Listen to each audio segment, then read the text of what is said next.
you, Elizabeth. That was amazing and illuminating. And again, keep those questions ruminating for the end. Now, for our feature presentation, we will have Ashley talking about Ethical Cannabis Alliance.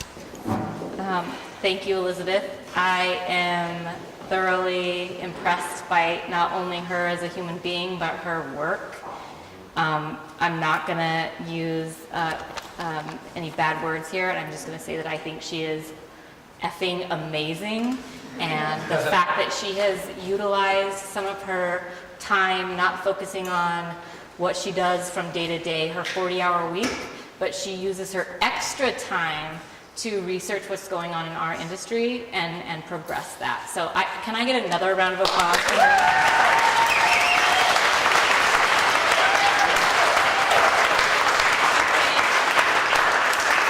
As well as Laura, I couldn't have found a better model, not only on the labor issues, but their group uses organic practices, sustainable practices for indoor growing, and I was just so pleased to have this woman readily available to be willing to come and share what their business model looks like. So another round of applause for Laura, please.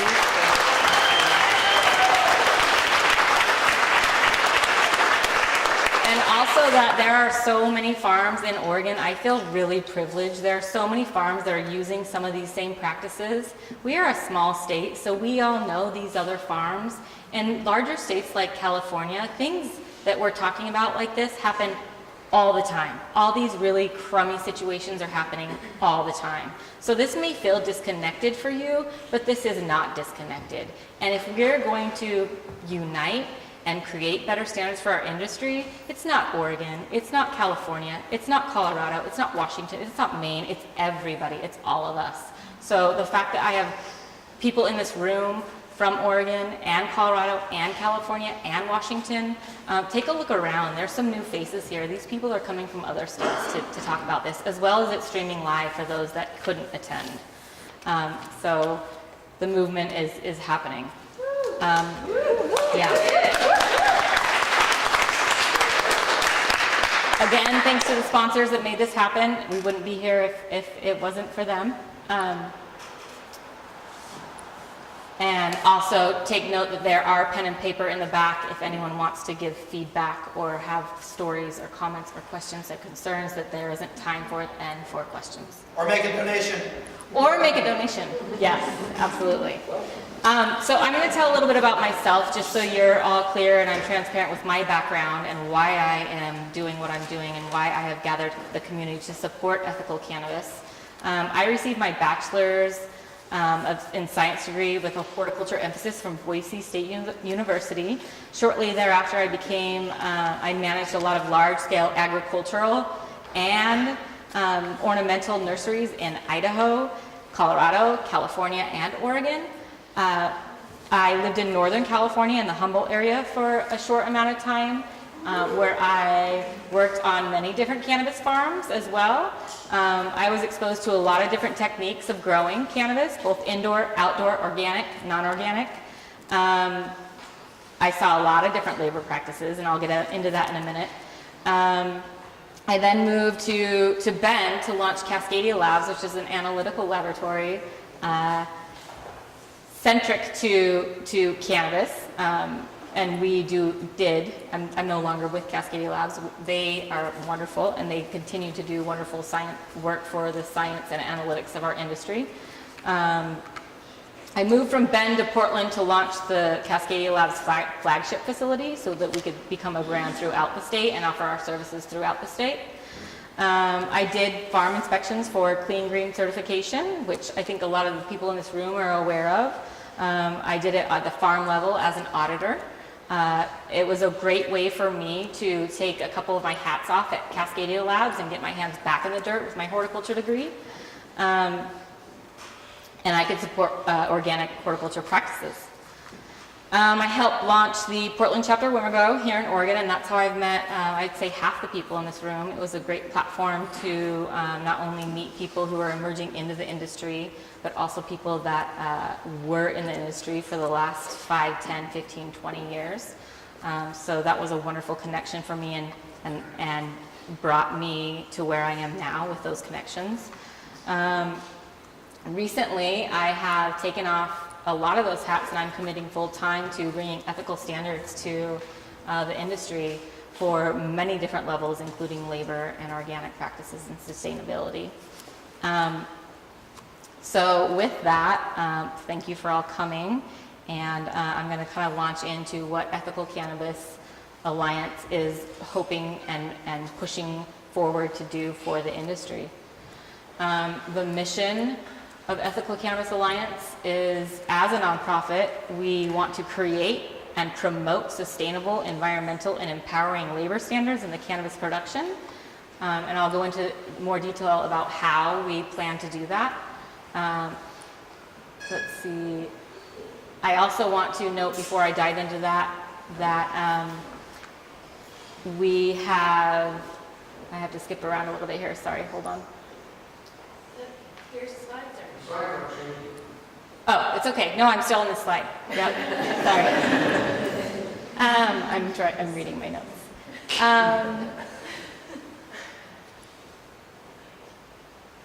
I want to say, first of all, that I'm very proud to announce Laura as one of the board members, as well as Stephanie Sparkman with CS Laboratories. These two women have committed to being on the board of directors, and they've committed their time aside from their full-time jobs to helping support me in launching this standard-setting community. So that is a huge undertaking for someone that already has a commitment to their business and their brand. So I want to thank those two women. Yeah.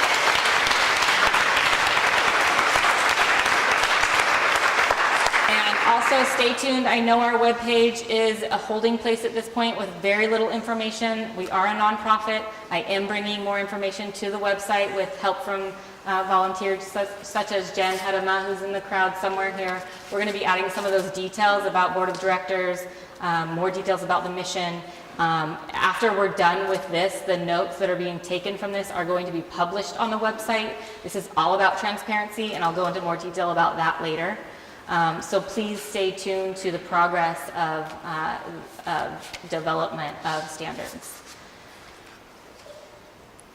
And lastly, and very importantly, I want to announce that we have secured strong matching grant, close to 6 figures, which is amazing.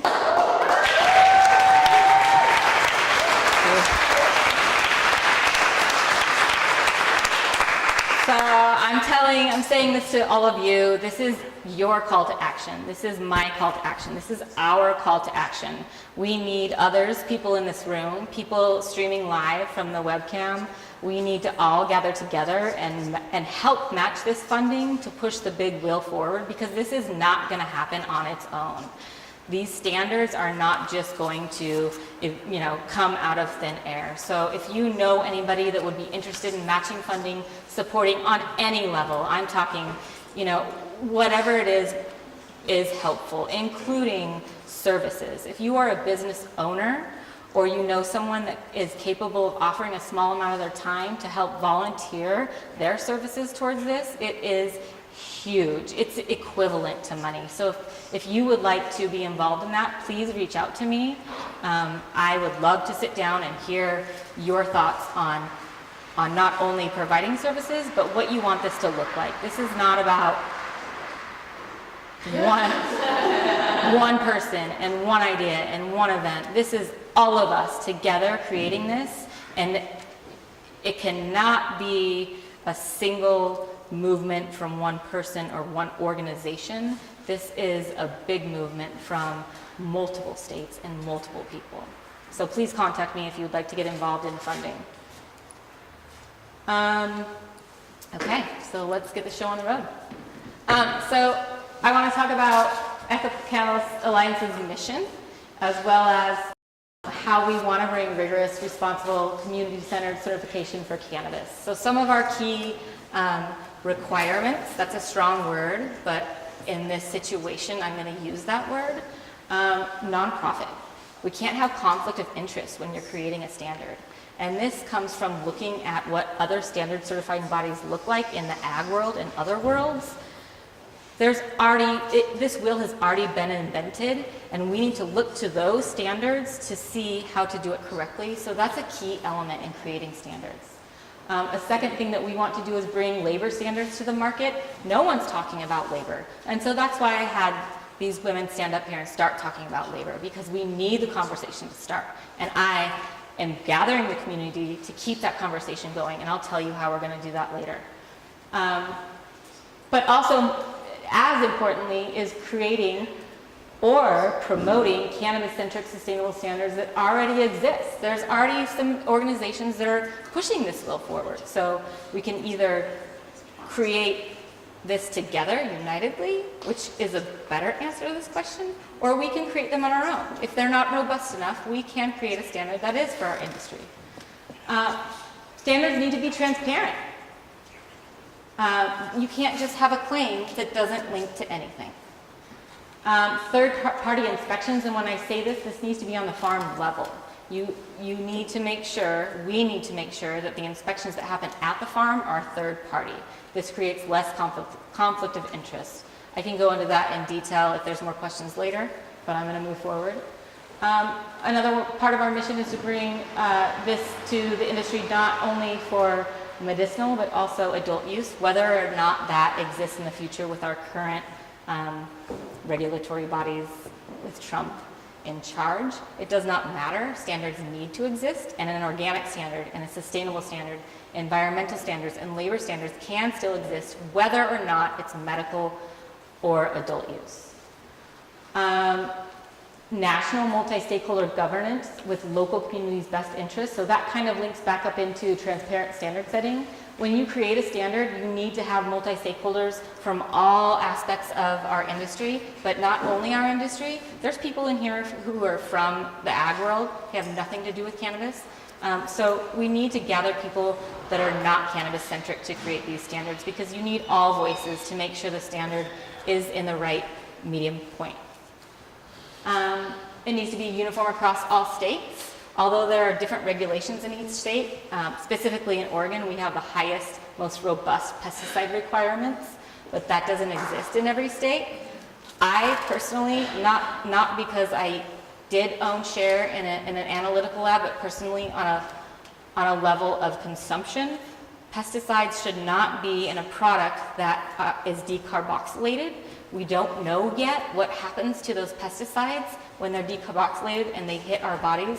And we don't know what happens to those analytes in the cannabis plant. There's not enough research, and there's not funding for research, and that's a rabbit hole, so I'm going to keep going forward. And the last, but also important, is giving back. Education platforms. We need to provide a way for consumers to walk into these dispensaries and have reliable methods of identifying ethically sourced cannabis. That's a big task.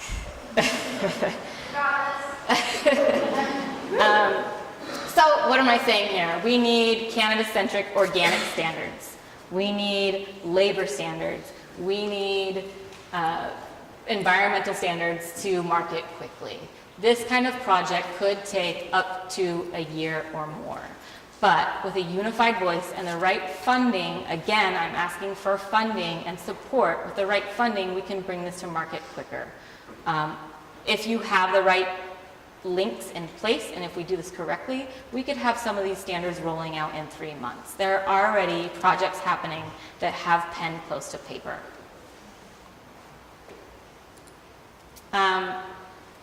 Really important to me, I want to give recognition to some of these organizations that already exist. You'll see many different logos here. These are all cannabis-centric certifications that exist in our nation right now. I have respect for what they have all done in the market, specifically Clean Green Certified, which I did do audits for a good 9 months of my experience in the cannabis industry. Chris Van Hook, he is the founder and the owner of Clean Green Certified, and he started conversations that did not exist. We have many people in this room tonight that are owners or members of these organizations. So I want to get a shout out to what they started because they started those conversations before they were even happening. So can we give a round of applause to them?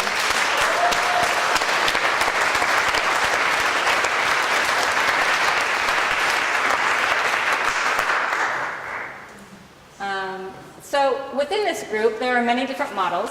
Some of them are for-profit, a few of them are nonprofit. There's Sun-specific up in the corner. They're based out of California. It's a Sun-specific standard, which a lot of people really are drawn to that, and I understand that, and I think it's wonderful. There are soil-specific, soil inputs, soil-specific standards around organic wording. There's regulations/consulting certifications, patient-focused certification. In the middle right here, they do a lot of consulting on like a regulatory basic. There's even state-run accreditation programs, such as the bottom right one, which is Washington State. They're doing a similar agriculture standard that is going to be required in Washington. So that's amazing. If that happened in every state, then a lot of these conversations and movements wouldn't need to be initiated from groups like us. Also, I want to point out Resource Innovation Institute. They're a nonprofit that's focusing on energy, water, and carbon, and they're based out of Portland, Oregon. So that's wonderful. We're seeing a lot of movement here in Portland with standards, as well as the Organic Cannabis Association. They're a nonprofit that's offered pesticide-free standard, so similar to organic, but not the same. But they are about to put pen to paper on cannabinizing the organic standard. And I'll go into detail about what that means as well. Another group I'd like to announce that doesn't have their logo yet, because they are too a nonprofit, is Craft Cannabis. That already rings a bell, right? You hear craft beer, think the same. So a majority of what Craft Cannabis is initiating from Adam Smith, which is based out of Portland, Oregon as well, is bringing pesticide-free from a third-party certificate. So he's creating a standard that is requiring a prerequisite of a pesticide-free certificate, a sustainable methods, and ethical employment practices. So before you can even get craft cannabis certified, you have to have these other pieces in place. But like beer, like craft beer, you also have to have sustainable local control, as well as ownership of the company. And then there are some pieces of, you must produce fewer than X amount per year. So these are very broad strokes of what craft cannabis will look like. That standard too is being drafted, so please be a part of that. It's important for Oregon. As we know, craft beer is, now that the gates have opened from state to state, craft beer is huge on the East Coast. So once, and not if, but when those state by state gates get lifted, craft cannabis will look similar as craft beer. So I shout out to Adam Smith and his initiatives. If you want to hear more about that, he is here tonight. And as those standards start to push forward, we can all be involved in that as well. And to highlight, out of all of the initiatives that have happened, as far as I know in the research that I have done, I have not seen any fair labor, fair trade, social justice standards being written, talked about. There's a few pieces about labor in a couple of these initiatives, but nothing is robust enough that we need to see. So that's why I'm putting a lot of focus today on the labor, is because we need to start those conversations, but I don't want that to take away from the fact that we still do need to bring sustainable standards to market. So cannabis production and the environment. A lot of these pieces, the people in this room already know that there are issues with energy. We already know that there are issues with water and agricultural inputs. Most of the energy that we think about comes from indoor grows, but you have to consider, as Derek Smith from RII has emphasized to me, that there are also issues with outdoor grows. Although you're using the sun all day, you're still utilizing space for ventilation for curing processes. A lot of these outdoor grows that are sun-grown are more rural for reasons because of where the market came from. So there's a lot of transporting back and forth. So there still is a carbon footprint when you have sun-grown farms. Water, there's major concerns with water, both usage and runoff. In Oregon, we're lucky to have the rain we have, but that obviously in Arizona, Southern California, there's huge water issues with usage. And then with runoff, that leads into pesticides and agriculture inputs, which results in leaching, and it harms the ecosystem and the soil structure. And I mean, we could go into very, details about all of these problems, but a lot of these conversations go into writing a standard. So just to get these thoughts started as the standards begin to get written.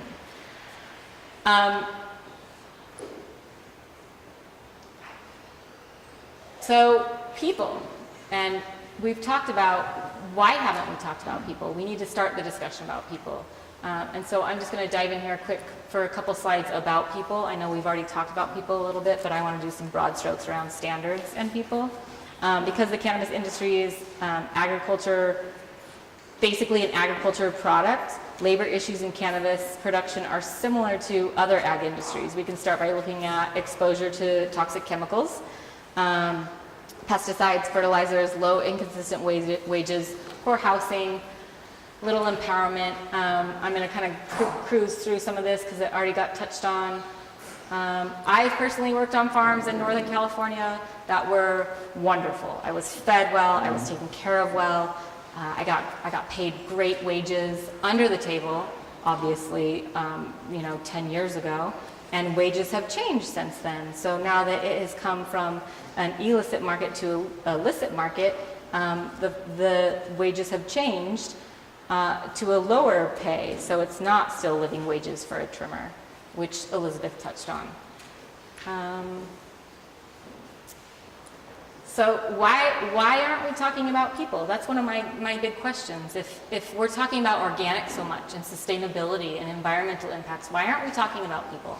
And I have a couple things that I think have created this kind of silence in the industry.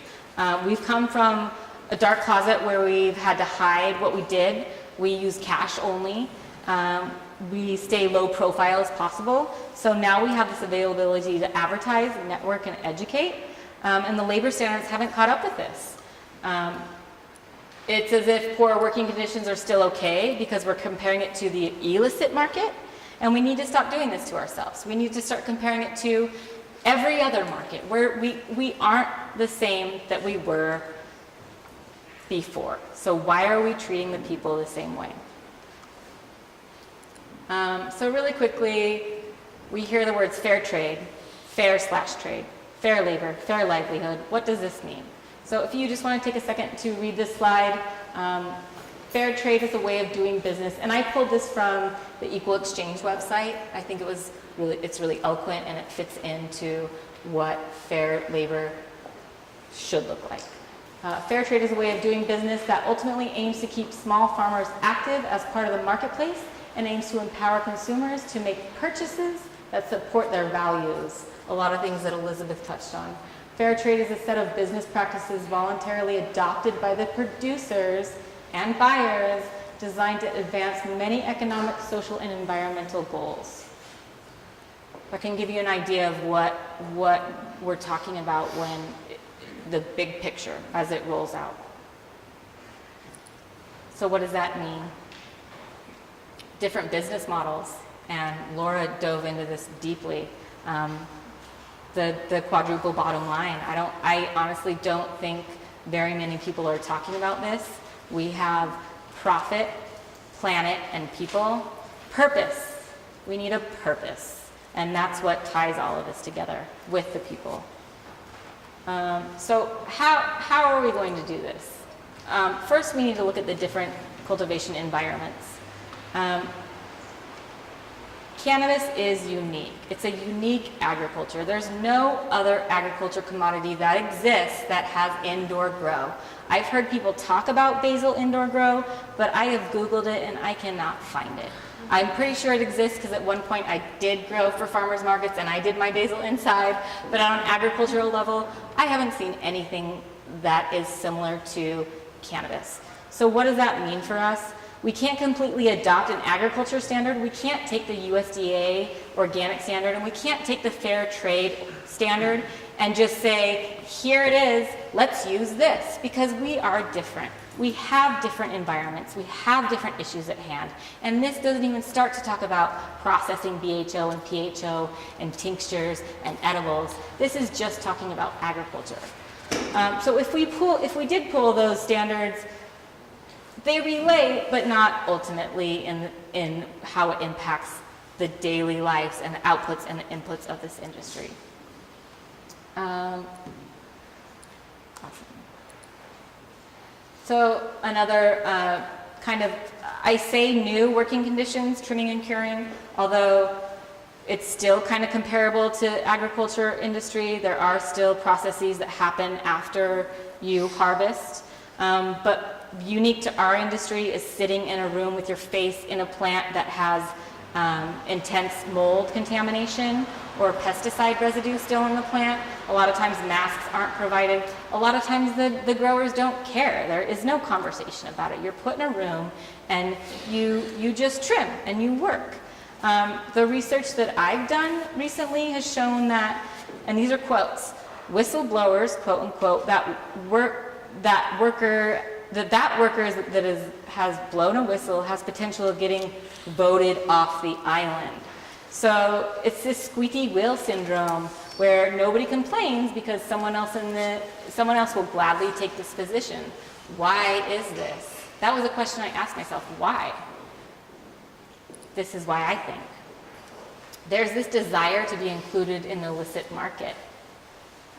A lot of times when I started asking questions about labor practices in the cannabis industry, I would get kind of a shrug of the shoulders response from people. There's an urgent desire from pop culture and from the nation about how cool our industry is and how to land a job, how to find investment to get in the industry, how to be the best grower, how to be the best bud tender, how to be the best dabber. Like everybody is interested in what we're doing and they want to be a part of it. So the people that have landed the employment positions, it's almost like you just shrink in and you do your work. So that's why motivation such as this and these conversations need to start happening in our industry before the problem continues to exist where it's a norm. We talked about a lot of issues in the cannabis industry as far as employment, so I'm not going to dive into it too much, but I will say that when writing a standard, we will look to sustainable agriculture for insight. Right here, I have a picture of a dear friend in Redmond who has a CSA, that's a community-supported agriculture. I don't know if y'all are familiar with that, but it's where they bring bins of food to your house and you pay each month or each week and you get delivered a beautiful bin, and sometimes it includes eggs and flowers and meat, and sometimes it's just vegetables. They are building these single housing units for their farm workers. So we look to other industries to help us create a standard for our industry. And there is money being made, so at this point there's a lot of regulations going on, so it's kind of a touchy subject about the money that is being made. There's a lot of money that's going into just becoming a business, but I think Laura points out that there are ways to build a business structure that do support better practices. So now we're getting back into what is Ethical Cannabis Alliance trying to do. First of all, we know now that standards need to be created. So what standards? Are we doing an organic standard, a labor, a water, energy, hydroponic, aeroponic, processing? Everybody has opinions about standards and which ones should be included and which ones shouldn't and what should they look like, which is part of a standard writing process. What entities to certify? Do we certify processors as well as producers? Do we certify dispensaries, labs? We see a process here where agriculture stops and it goes into manufacturing and or retail. So Ethical Cannabis Alliance wants to focus first of all on agriculture practices the first year and getting standards to the market as soon as possible, and then we can start looking at the next steps of the process of our products. So that brings Ethical Cannabis Alliance to two strategies here. We found funding. We know what we need to do. We know that we've gathered the community and interest from a national aspect. So what are we going to do with that? We have two alternatives. We can create our own cannabis-centric environmental and labor standards from the ground up, drawing from other industries, or we can create our own empowering labor standards and promote or partner with existing nonprofit sustainable and environmental standard setting bodies. The latter requires ECA to be responsible in aligning with appropriate organizations that keep in mind the key elements that I mentioned earlier. So moving forward, once again, funding. This doesn't happen without money. It doesn't happen without support, without personnel. So that's when I look to everybody to help support that. If you have comments, suggestions, stories, we're going to have a Q&A for about 20 minutes after. Where are we on time? 7:20. Okay, so we'll do a good 15 minutes of Q&A after. If you don't feel comfortable asking a question or telling your story or giving feedback, that's where those comment cards are available, as well as if you have suggestions for funding. And with that being said, with stories, we do have a process going for your stories to be heard. Ethical issues that surround women in the cannabis in the workplace. So Tokativity is helping us host an event that's coming up May 6th. Please ask me or Lisa with the beautiful red hair if you have questions and want to get involved in that. We're starting the process. Yeah. She's helping in starting the process. The community is helping in starting the process of a labor standard since it doesn't exist. So let's start where we know we need to get the movement going quickly. If you want more information about that, come to one of us and we can answer those questions. So thank you.